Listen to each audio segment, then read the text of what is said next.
வாங்க,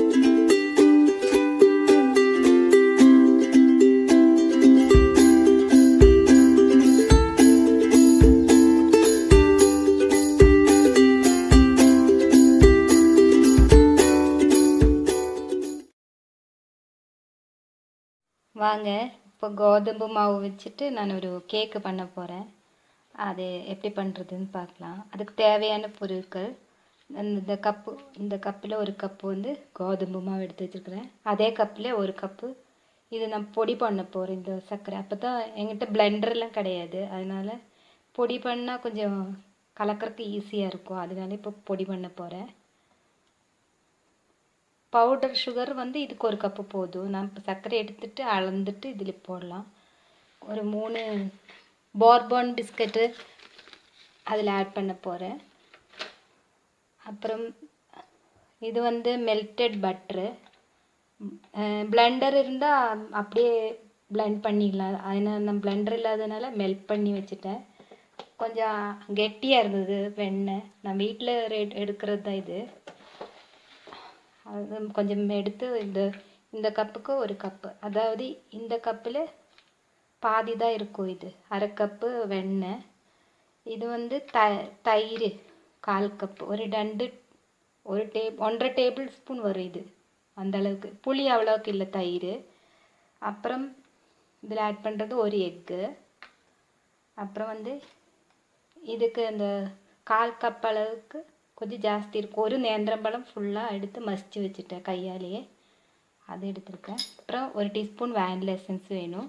அப்புறம் ஒரு 1.25 ஸ்பூனு பேக்கிங் சோடா உப்பு இருந்தால் அது ஒரு 1/4 டீஸ்பூன் போட்டுடலாம். நான் இப்போ பேக்கிங் சோடா இல்லாதனால சோடா உப்பு இல்லாதனால பேக்கிங் சோடா மட்டும் ஒரு டீஸ்பூன் போடுறேன். அவ்வளோதாங்க. ஒரு பிஞ்சு உப்பு போட்டுட்டு இதை மிக்ஸ் பண்ணிடலாம். நான் மிக்ஸ் பண்ணும்போது காமிக்கிறேன் உங்களுக்கு. சர்க்கரை பொடி பண்ணிட்டு வந்துடுறேன். இப்போ வந்து நான் இதில் ஒரு டீஸ்பூன் பேக்கிங் பவுடர் எடுத்து இதில் இந்த மாவில் மிக்ஸ் பண்ண போகிறேங்க. நல்லா மிக்ஸ் பண்ணிடலாம். ஜலிக்கிறதா இருந்தாலும் ஜலிச்சிடலாம்.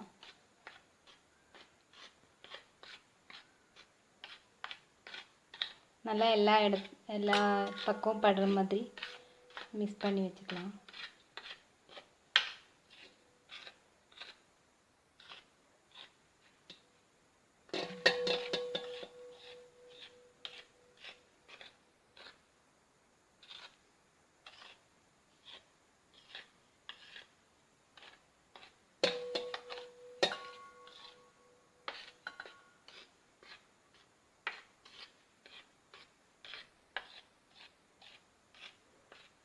உப்பு மாவு ரெடி ஆயிடுச்சுங்க. நான் எங்கிட்ட இருக்கிற பொருள் வச்சு பேக் பண்ணுறேங்க. பாத்திரம் நான் குக்கரில் தான் செய்ய போகிறேன். இப்போ இதில் வந்து இந்த மெல்ட் பண்ண பட்டர் ஊற்றிடலாங்க.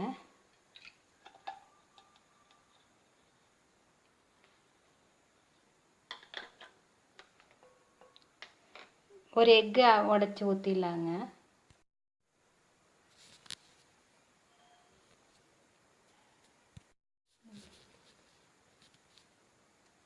இப்போ இதில் வந்து தயிர் ஊற்றிடலாம். நான் எக்கு உடச்சி ஊற்றிட்டேங்க. தயிர் ஊற்றிடலாம். இதெல்லாம் சேர்ந்து நல்லா மிக்ஸ் பண்ணிடலாம்.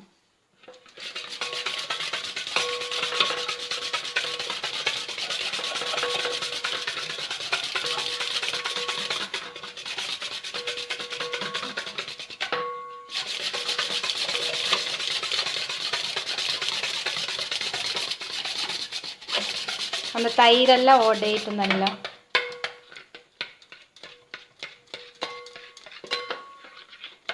இப்போ இதில் வந்து சர்க்கரையை போட்டுருங்க.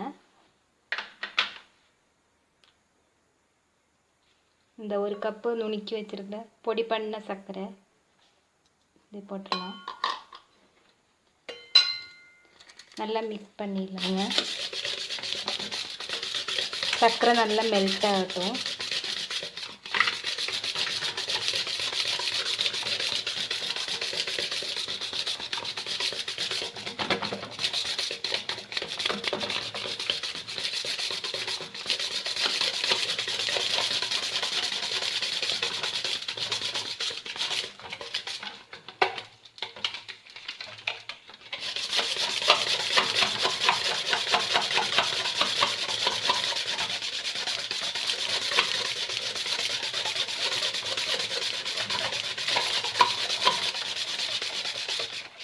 இப்போ சக்கரை நல்லா கரைஞ்சிருச்சுங்க.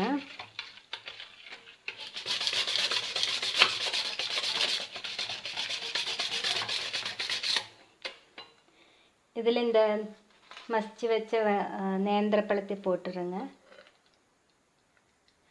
நேந்திரப்பழம் இல்லை, உங்கள் வீட்டு நல்ல பழுத்த எந்த பழமாக இருந்தாலும் யூஸ் பண்ணிக்கலாம். பச்சை நடம்பழம் அது இன்னும் நல்ல மனம் கொடுக்கும், அது யூஸ் பண்ணலாம்.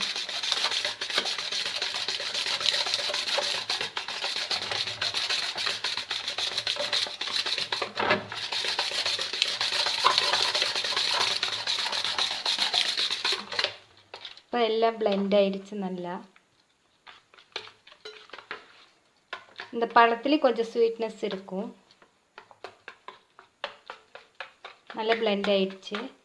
இனி இதில் வந்து கொஞ்சம் கொஞ்சமாக மாவு போட்டு ஃபோல்டு பண்ணி எடுத்துடலாங்க. இது மாற்றி வச்சுறேன்.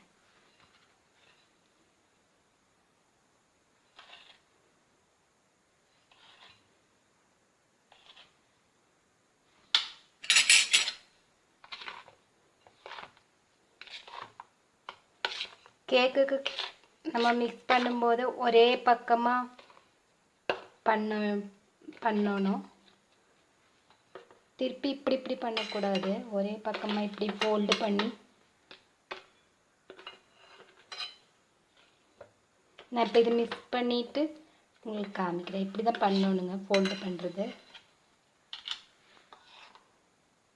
கொஞ்சம் கொஞ்சமாக சேர்த்துனா போதும். மாவு ரொம்ப மாவு திக்காயிடுச்சுன்னா கொஞ்சம் பால் ஊற்றி கரெக்டான கன்சிஸ்டன்சிக்கு நம்ம கொண்டு வந்துடலாம்.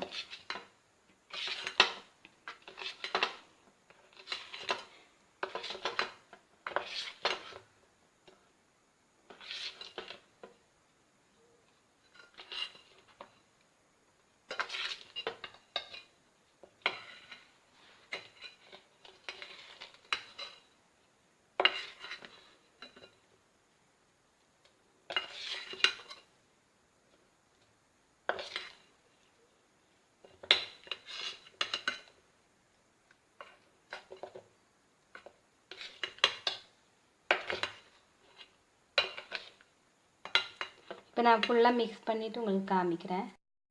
இது மாவு நான் நல்லா 5 நிமிஷம் நல்லா ஃபோல்டு பண்ணுங்க.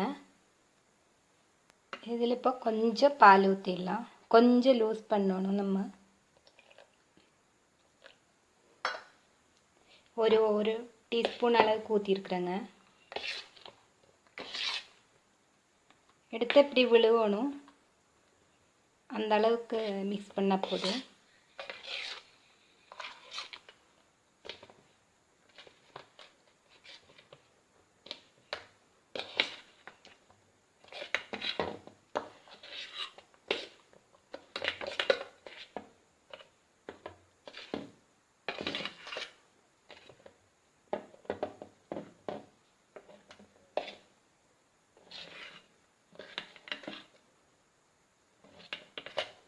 நீங்கள் எல்லோரும் செஞ்சு பாருங்கள். உங்கள் கமெண்ட்ஸ் மறக்காமல் சொல்லுங்கள். நான் வந்து ஆல்ரெடி இது ஹீட் பண்ணி வச்சுட்டு ஆஃப் பண்ணிட்டேங்க குக்கரை. இதில் நான் இந்த ஸ்டீல் பாத்திரத்தில் சும்மா எண்ணெய் தடவி கொஞ்சம் மாவு எடுத்து டஸ்ட் பண்ணி வச்சுருக்கிறேன் ஒட்டாமல் இருக்கிறதுக்காக. இதுதான் இப்போ இதில் இறக்கி வைக்க போகிறேன். ஒரு 10 நிமிஷம் நல்லா சூடாயிடுச்சு. இன்னும் இது ஊற்றிட்டு ஒரு 20 நிமிஷம் வச்சா போதும். பார்க்கலாம் இந்த கன்சிஸ்டன்சி. கொஞ்சம் கூட பால் ஊற்றணுங்க.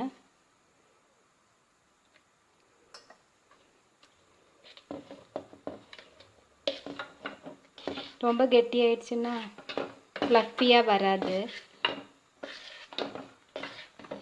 நம்ம வீட்டில் இருக்கிற பாத்திரத்தை வச்சுட்டு ஒரு கேக் பண்ணலாம். ஓவன் இல்லைன்னு நினைக்க வேண்டாம். ஒரு ஹெல்த்தியான கேக்கு பசங்களுக்கும் ரொம்ப பிடிக்கும். நம்ம செஞ்சு கொடுத்தோம் அப்படின்னு நமக்கும் திருப்தி இருக்கும். இப்படியே கற்றுக்கிட்டு அப்புறம் ஓவன்லலாம் கற்றுக்கிட்டால் நமக்கு ஈஸியாக இருக்கும் இல்லைங்களா? இந்த மாதிரி பண்ணிட்டு இருக்கிறத வச்சுட்டே முதல்ல கற்றுக்க வேண்டியதுதான்.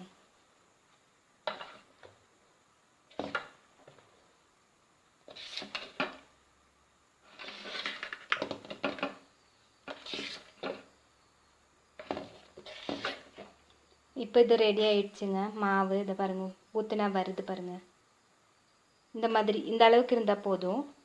இப்போ நம்ம வந்து 1 டீஸ்பூன் வேனிலா எசன்ஸ் போட்டுட்டு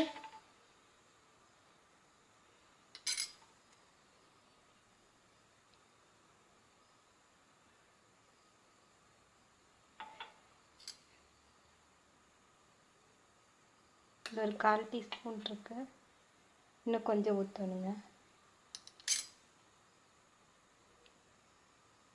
நல்ல ஃப்ளேவர் கொடுக்கும்.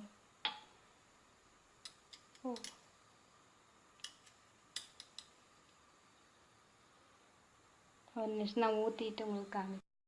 இப்போ வேனிலா எசன்ஸ் ஊற்றிட்டேங்க. அது நல்லா மிக்ஸ் பண்ணிடலாம். குக்கரும் நல்லா ஹீட் ஆயிடுச்சு.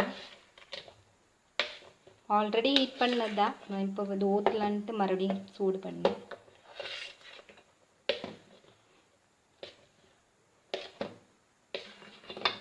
உங்களுக்கு ஏலக்காய் நுணுக்கி போடுறது இஷ்டம் இருந்தால் அதுவும் போட்டுக்கலாம், ஒன்றும் பிரச்சனை இல்லை.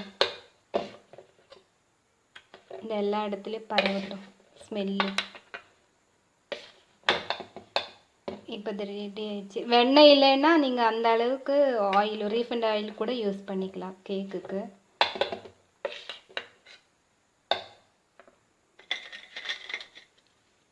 நான் வந்து இந்த bourbon பிஸ்கட் வந்து நுணுக்கி போடுறேன், சும்மா சாக்லேட் ஃப்ளேவருக்காக. 2 நுணுக்கி போட்டு 1 டெக்கரேஷனுக்கு வைக்கிறேன். கையால் இப்படி மசிச்சு போட்டால் போதும். அங்கங்கே க்ரன்ச்சியாக கடிக்கும் அது. இப்போ இது ரெடி ஆயிடுச்சு. நான் வந்து மோல்டில் இந்த பாத்திரத்தில் ஊற்றிட்டு எப்படி வைக்கிறேன்னு காமிக்கிறேன் உங்களுக்கு.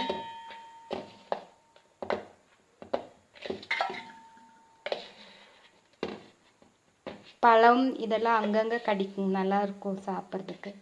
இது என்னோட ஐடியா தான், இந்த bourbon பிஸ்கெட்டு போட்டு கேக்கு பண்ணுறது.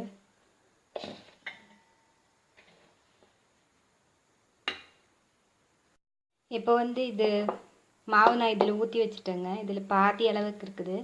இந்த அளவுக்கு பொங்கி வருங்க இது. அதனால கொஞ்சம் பாதி ஊற்றினா போதும். இது கொஞ்சம் கட்டி இல்லை, ஏர் இருந்தால்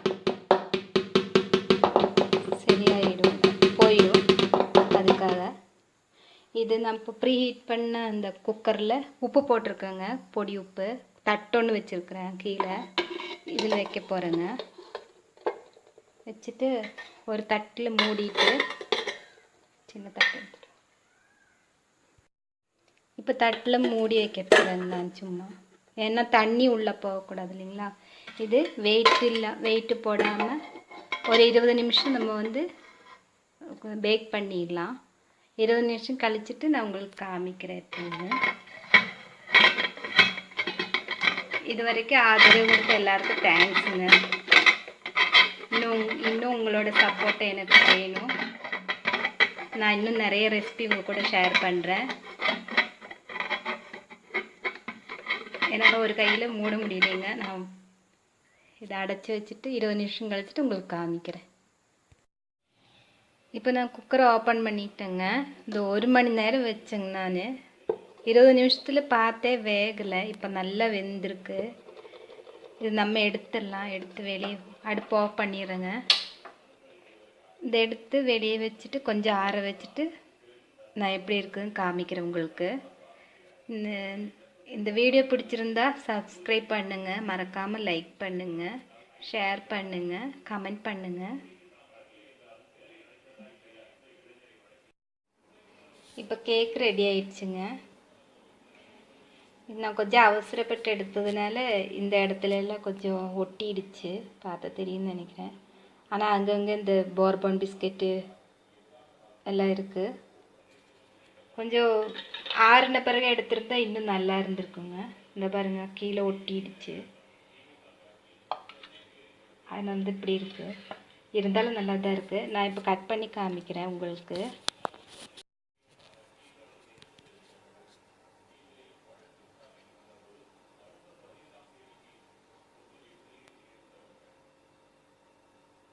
இப்போ பாருங்கள் நான் கட் பண்ணுறேன். நல்லா சாஃப்டாக இருக்குது பாருங்கள்.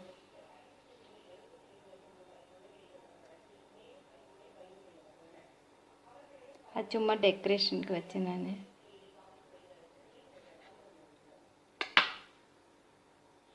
பாருங்க, அந்த bourbon பிஸ்கட்டு நல்லா சாஃப்டாக நல்லா வெந்திருக்கு.